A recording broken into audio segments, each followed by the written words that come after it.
పరకామణి చోరీ వ్యవహారంలో బీజేపీ నేత టీటీడీ పాలక మండలి సభ్యుడు భానుప్రకాష్ రెడ్డిపై శ్రీవారి భక్తుడు శ్రీనివాస్ తీవ్ర స్థాయిలో ధ్వజమెత్తారు.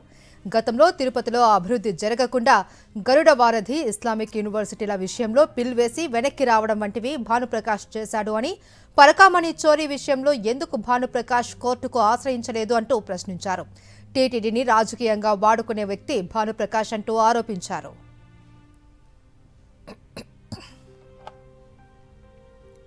భానుప్రకాష్ వ్యవహార శైలితో టీటీడీ అధికారులు తలలు పట్టుకుంటున్నారంటున్న శ్రీనివాస్తో మా ప్రతినిధి నరేష్ ఫేస్ టు ఫేస్ చూద్దాం.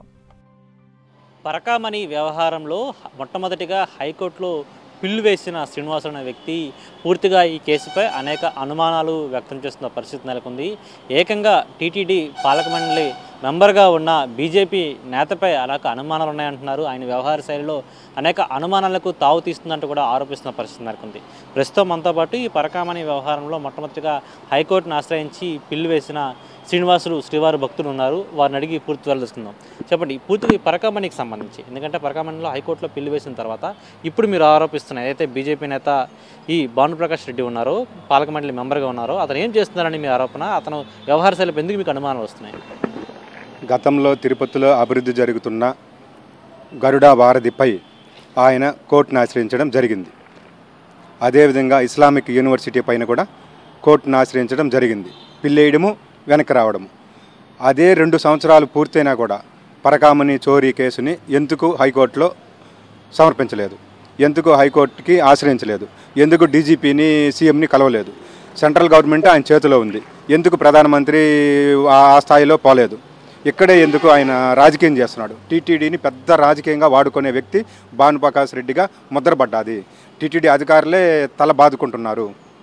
దానిపై మీరేం చెప్పండి? అంటే ఏ విధంగా అంటే ఇప్పుడు భానుప్రకాష్ అనే వ్యక్తి చిన్నగా వ్యవహార శైలి మీరు చెప్పారు. గతంలో గరుడాకు సంబంధించి కావచ్చు హైకోర్టులో పిల్లేసిన వ్యక్తి ఇప్పుడు పరకామణి వ్యవహారంలో వేయలేదంటున్నారు. వేయకపోవడానికి వెనకాలన్న కారణాలు ఏమన్నాయి అనుకుంటారు? వేయకపోవడానికి కారణాలు ఏమంటే 2023 ఆగస్టులో కేసు రాజీ అయింది కోర్టులో. తిరుపతి లోక్ అదాలత్లో రాజీ చేసుకున్నప్పుడు ఆయన ఎక్స్ బోర్డు మెంబర్గా మంచి అనుభవం ఉన్న వ్యక్తిగా ఉన్నాడు, వ్యవహరిస్తాడు. హిందూ ధర్మానికంతా నిజాయితీగా నీతిగా పనిచేసే వ్యక్తి దీంట్లో ఎందుకు అవినీతికి పాల్పడుతున్నాడు అనేది అనుమానాలు మాకైతే వ్యక్తమవుతున్నది. ఈయన 2024 సెప్టెంబర్లో నేను 4 దఫాలుగా తిరుపతి వార్తా పేపర్లో ఈ అవినీతిపై వెలుగులోకి తెచ్చినా కూడా ఆయన స్పందించకపోవడంపై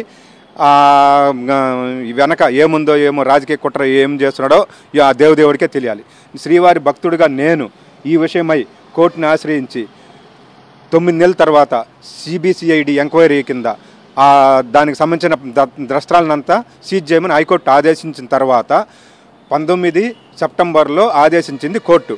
ఆ ఆదేశాలు వచ్చి రాక మునుపే తిరుపతిలోని ప్రెస్ క్లబ్కి వెంటనే హుటాహుటిన పరిగెత్తి ప్రెస్ మీట్ పెట్టి ఆయన వేయించినట్టుగా కోర్టు చెప్పుకున్నాడు అందరితో.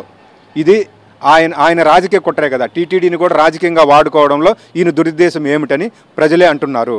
అంతే, ఇన్ని రోజులుగా కోర్టులో పిల్లేస్తే ఆయనకేం రాదని వేయకుండా వాళ్ళ ఇంటి చుట్టూ తిరగడము, చైర్మన్ కలవడము, ఇది ఇట్ట డ్రామాలు ఆడాడని ఇప్పుడు అర్థమవుతుంది.